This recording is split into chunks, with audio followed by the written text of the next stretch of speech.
આ વિડીયોની અંદર આપણે ચોમાસુ મગફળી અથવા માંડવીની માહિતી મેળવવાની છે. વાવેતર, બી અને દવા વિશે. સૌથી પહેલાં આપણે માહિતી મેળવીએ દવાની. મગફળીના વાવેતરને પહેલાં બીમાં દવા ભેળવવામાં આવે. તેમાં મુંડાની અને સુકારાને ભેળવવામાં આવતી હોય. ઘણા લોકો અલગ અલગ જાતની દવાઓનો ઉપયોગ કરતા હોય. આપણે આ લાલ રંગની દવા અને બીજી એક તમે નામ વાંચીને મગવી શકો, 2 દવાનો ઉપયોગ કર્યો છે. આ બંને દવાનું રિઝલ્ટ બહુ સારું છે અને ઓછી ખર્ચાળ અને વધુ કારગર છે, જેથી આનો ઉપયોગ જરૂર કરવો. આની અંદર કોઈ દવાની જાહેરાત નથી. વાવેતર પહેલાં 2 કલાક આ દવાને ભેળવી દેવી પંપથી. કોઈ વધારે સમય રાખવાની જરૂર નથી, નકર આના દવાના અલગ અલગ નુકસાન હોય છે.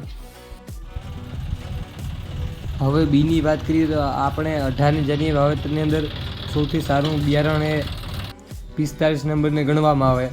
આનો ઉતારો બહુ વધારે પ્રમાણમાં બાકી કરતા હોય. 26ની જાન્યુઆરીએ 20 નંબર બિયારણ અને 18ની જાન્યુઆરીએ 45 નંબર બિયારણને બહુ સારું ગણવામાં આવે. આમાં 18ની જાન્યુઆરીએ 45 નંબર બિયારણ સારું ગણવા પાછળનું એક જ કારણ છે, આનો ઉતારો. આ બહુ સારા પ્રમાણની અંદર ઉતરે છે. આનું ઉત્પાદન બાકી બિયારણ કરતાં વધારે પ્રમાણમાં રહેલું છે. હવે આગળ વાત કરીએ કેટલી ઊંડી વાવવી, તો આપણે ખેતર પ્રમાણે વાવી શકીએ, પણ વધારે સારું 4 ઇંચ રહે.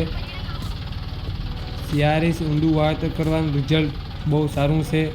આ એક ઝાટકે ઉગી જાય છે.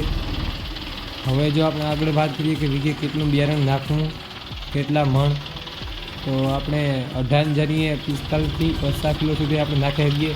આથી વધારે નાખીએ તો ઘાટી થાય ને આથી ઓછી નાખીએ તો પારવી. આ મીડિયમ છે. બાકી શક્કરની અંદર 2 દાણા ચડવા જોઈએ, ડબલ શક્કરની અંદર, તો માપ નહીં પડે. જો ઉજેર સારો કરવો હોય તો મગફળીનું વાવેતર એ બહુ ઊંડું કરવું નહીં.